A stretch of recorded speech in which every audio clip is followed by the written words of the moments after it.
Hey guys, Brad from simpleguitar.com here, and welcome back to another video.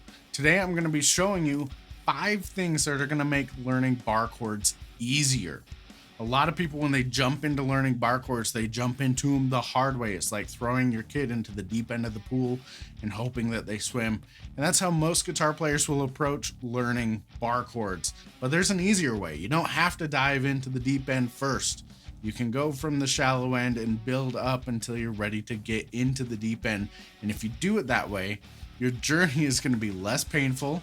You're going to have less frustration. And when you finally lay down a full bar chord, it's going to feel like the next natural step for you rather than some totally unnatural thing that your hand has trouble doing. Now, bar chords are one of the coolest tools that we as guitar players have, because what we can do is we can use one finger shape where we put our fingers in one position, and then we can slide that around all over the place. And instantly you can play 12 different chords using just that one finger shape, and it's awesome. So bar chords are super handy and you need to know them. But like I said, a lot of guitar players will struggle when they first start learning how to play bar chords. And I did too years ago when I started. In fact, there was a time when there was an extracurricular early morning jazz band when I was in junior high. And the first year that I could do it, I didn't do it because I didn't feel comfortable enough with my bar chords. And I knew that if I was going to play in the jazz band that I would have to play bar chords and that would have to be good. So I totally get it. I've been there. I've struggled through that too. Bar chords can be intimidating, but they don't have to be. So today I'm going to show you these 5 things that are going to make learning bar chords a whole lot easier, and you can do it a lot faster than I did. Okay, number 1.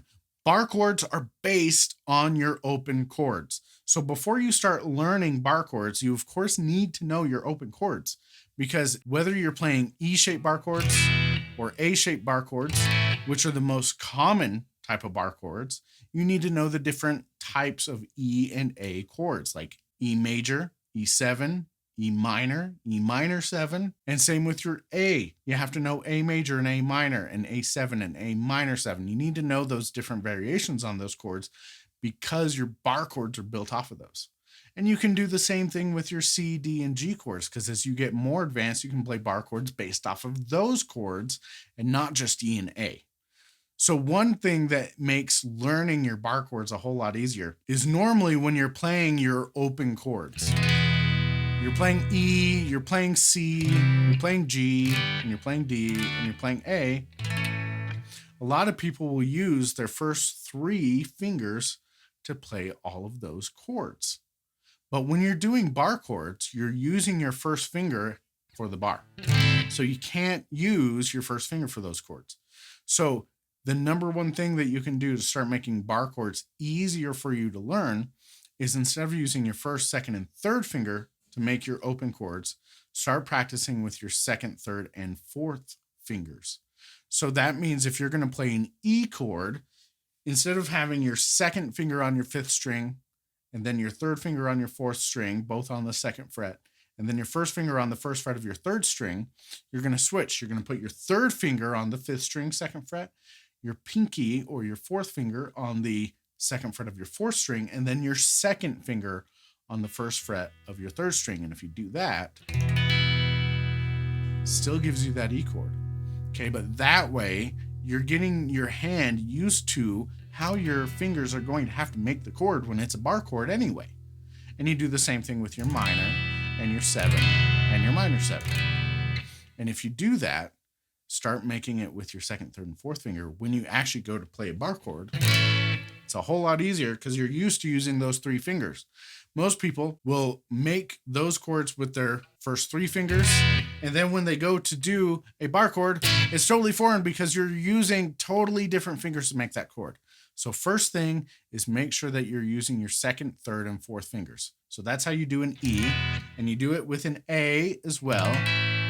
So you're using your 2nd, 3rd, and 4th fingers for A, and you do it with C, and you do it with G, and you do it with D. And if you start spending a little bit of time practicing your open chords, but using your 2nd, 3rd, and 4th fingers, that's going to make your life easier as you're learning bar chords. Also, this is a good tip if you ever injure your first finger.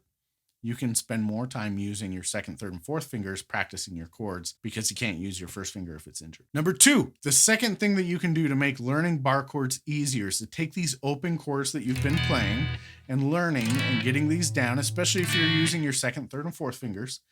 And then on top of that, you start sliding those around the fretboard. For example, let's do it with an E chord. If I have my E chord, and I can do this with my first, second, and third fingers too, all you're going to do is practice sliding it around. Your fingers stay in the same shape, and you just shift what frets you're on. And you go up the fretboard, and you go down the fretboard, and you're going to find some of these chords, some of these positions where you do this will sound really good.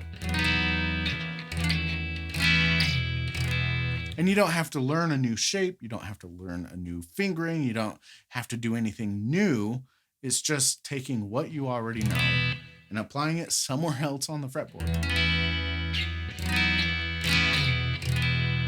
And if you do that, that's going to help you. But you do that with your E chord. You do that with your A chord. You do it with C.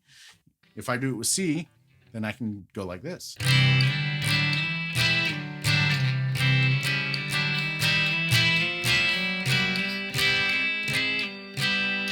So your fingers stay in the same shape.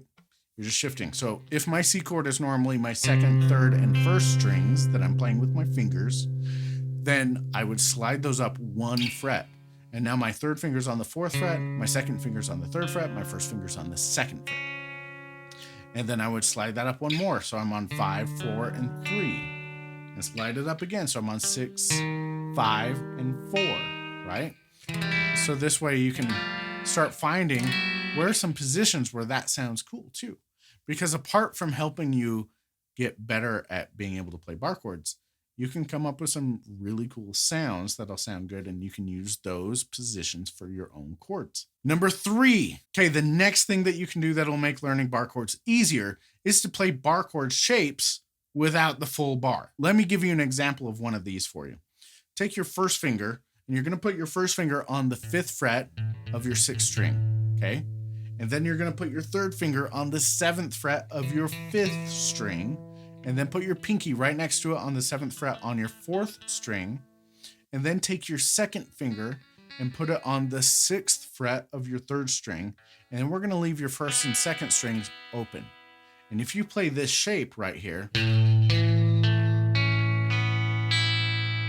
this is essentially a bar chord, but my first finger is not barring all 6 strings like this. Instead, I'm only playing one string with my first finger, and I'm letting my first 2 strings stay open. This is essentially a bar chord shape, but you're not using the full bar, so it makes it easier to play. Doing this gets your hand used to the kind of position that you're going to have to be in to play your full bar chords. So this way, when you do go to playing full bar chords, it's a whole lot easier because your hand is already used to that position. So just like with your open chords, you can take these bar chord shapes without the full bar.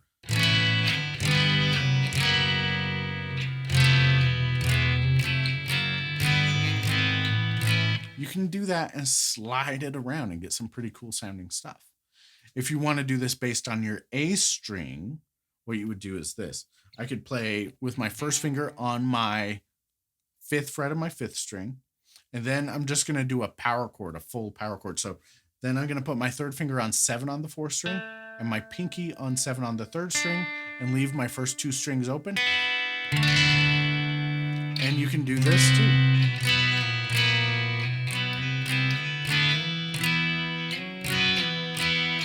And you can move those around and come up with some cool sounding things, but it also gets your hand used to the kind of position that you need to be able to do to play full bar chords. Number 4, there are some really cool chords that I learned as a teenager listening to lots of Dashboard Confessional and different stuff like that. A lot of times I call these ice cream chords for students because they sound as good as ice cream tastes, but I've learned most of them from listening to Dashboard Confessional songs for years. And these are chords that are a lot like those bar chord shapes without the full bar that use open strings, but can sound really awesome. Okay. And these type of chords will also continue to develop your hand position and your hand strength so that when you do play a full bar chord, it's going to be a piece of cake. Now, these chords really quickly, we can do a whole video on these and go really in depth, but really quickly, these chords are all in the key of E major or C sharp minor, and they all sound good together. That's the amazing thing. So the first one would be if you play your regular E major chord. Okay, now check this out. I'm going to take my E major chord, and right now my third and fourth fingers, I'm doing this with my second, third, and fourth fingers. Okay, right now I'm on my second and first fret. What I'm going to do is I'm going to slide up so that my third and fourth finger are on my fourth fret. And then my first finger, I'm going to put on the second fret of my third string. So instead of using my second finger on the third, I'm going to drop down and use my first finger on my third string, second fret. And if I do that, it sounds like this. This is a variation on an F sharp minor chord. We don't have to go into all the different stuff, but all you have to know is that with this E major chord, if I'm playing my fourth fret on my fifth string, my fourth fret on my fourth string, and my second fret on my third string, and my first two strings are open, it sounds good. That's all that matters. Now, I can leave my hand in this exact same shape, and I can scoot it up. So now my third and fourth finger are on my sixth fret on my fifth string, and on my fourth string, and my first finger is on the third string, fourth fret, and this is a G sharp minor chord. And it sounds awesome. Now the next one is that A that we did for a bar chord without the full bar. So it's my first finger on the fifth fret on my sixth string, the third finger on the seventh fret of my fifth string, my fourth finger on the seventh fret of my fourth string, and then my second finger on the sixth fret of my third string with my first two strings open. And this is an A major chord, okay? Now, if I slide this up 2 frets, so now my first finger is on 7, my third finger is on 9 on my fifth string, my pinky is on 9 on my fourth string, and my second finger is on 8 on my third string. First 2 strings are still open. This is a B major chord. So far we have E, we have F sharp minor, we have G sharp minor, we have A, and we have B. And then for C sharp minor, what you're going to do is basically the same shape that we did for F sharp minor and G sharp minor, but you're going to do it up here on 11 and 9. So your third finger is on the 11th fret of your fifth string. Your fourth finger is on the 11th fret of your fourth string, and your first finger is on the 9th fret of your third string with your first 2 strings open. And you get this really cool sounding C sharp minor chord. B, A, G sharp minor, F sharp minor, E. Now those are just some basics for you to get started with those. I suggest that you go learn some more Dashboard Confessional songs, and you can learn lots of really cool open sounding chords that are easier to play than bar chords, but they give you way cooler sounding stuff than just playing open chords all the time. And if you do that, then when you go to actually learn and play full bar chords, it's going to make your life easier. Now, the cool thing about these 6 chords that I just showed you, though, is they always sound good together. So what you can do is you can take these 6 chords, you can play them in any combination. You can just goof off with them, but you can also use them to write your own songs. So if you need to rewind and go watch those 6 chords and write down what they are, practice those 6 chords and get those down. You can use them to write songs. You can use them to make up stuff off the top of your head and impress your friends with, which is awesome. You're going to find them in all sorts of songs. You can use them when you're learning a cover song. If it's just like normal open chords and it's in the key of E or it's in the key of C sharp minor, you can use these variations to change it up and make it sound even cooler. Okay, and number 5, the 5th thing that you can do to make learning bar chords easier is to start playing your bar chords higher up on the fretboard, okay? Now, when you're playing bar chords all the way down here on the lowest part of your neck, your frets are really far apart and your arm is usually stretched out more, okay? And so if you're doing that, this is usually the hardest place to actually make your bar chords.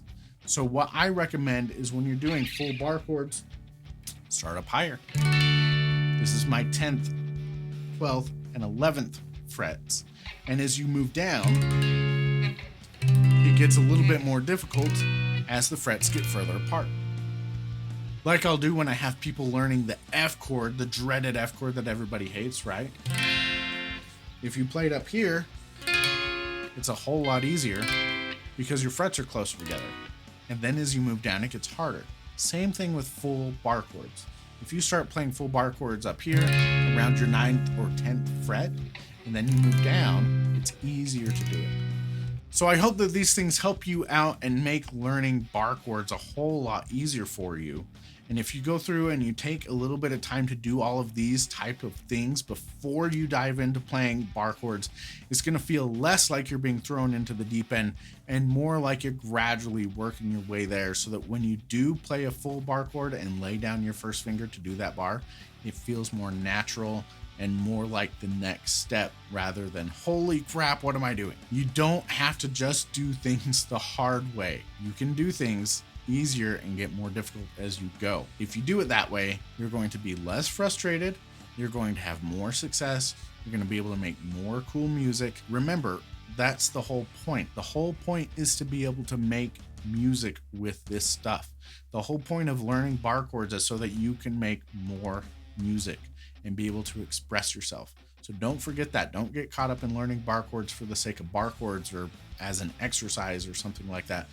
Focus on making music with it. Okay guys, so on top of all that, I hope that really does help you out with learning bar chords, but I do have a free gift for you at my website.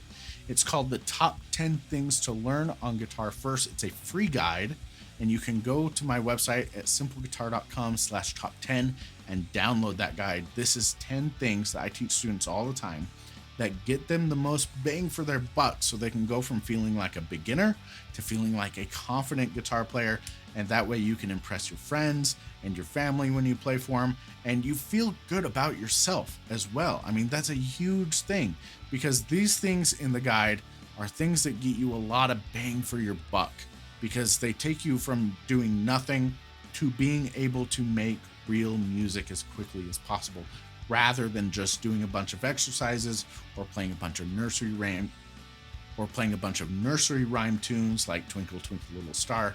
This stuff will get you up and playing actual music a whole lot faster. So go to simpleguitar.com/top10, download the Top 10 Things to Learn on Guitar First guide. And thanks for liking, subscribing, and sharing the video. I really appreciate it, guys. And then I will see you guys in the next video.